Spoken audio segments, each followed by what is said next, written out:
In today's video, I'm going to teach you how to add a select property in Notion. This is a highly useful feature that helps you organize your data more effectively by categorizing and filtering information in your workspace. Let's dive into the process step by step to make this as clear and straightforward as possible. To start, you'll want to navigate to your Notion homepage. From here, it's important to choose the right workspace where you want to add the select property. Consider where this new feature will be most beneficial for your workflow, whether it's a project management board, a personal to-do list, or any other kind of database you are managing. Once you've selected the appropriate workspace, you'll want to type the command / followed by the word database in the area where you plan to implement this property. This is a quick way to bring up the options for creating a database in Notion, a versatile feature where you can manage different types of information. Next, a choice will pop up titled Database Inline. Click on this option. Notion gives you various formats for displaying your data, and the inline database allows you to embed this information seamlessly within the page, making it easier to view alongside other content. Alternatively, if you prefer, you can choose a different style of database that fits your needs better. Once you have your database set up, your next step is to add a title to the table.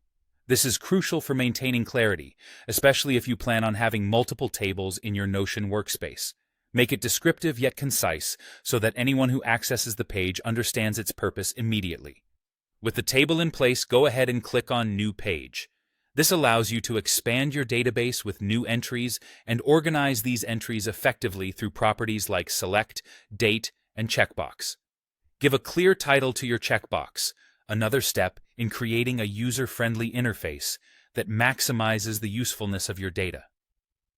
Now, it's time to add some properties to your table. Click on Add Property. For our example, we will first add a date.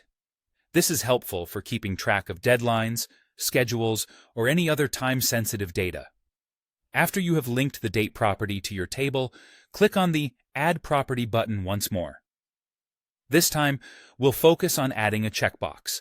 Checkboxes are great for creating concise to-do lists and tracking the progress of tasks. Once you select the checkbox, the setup is complete. Congratulations, you've now successfully added a select property to your Notion database. This feature helps categorize and filter data with ease, elevating your productivity and keeping you organized. Experiment with different property types to get the full utility out of your workspaces. Thanks for tuning in, and happy organizing.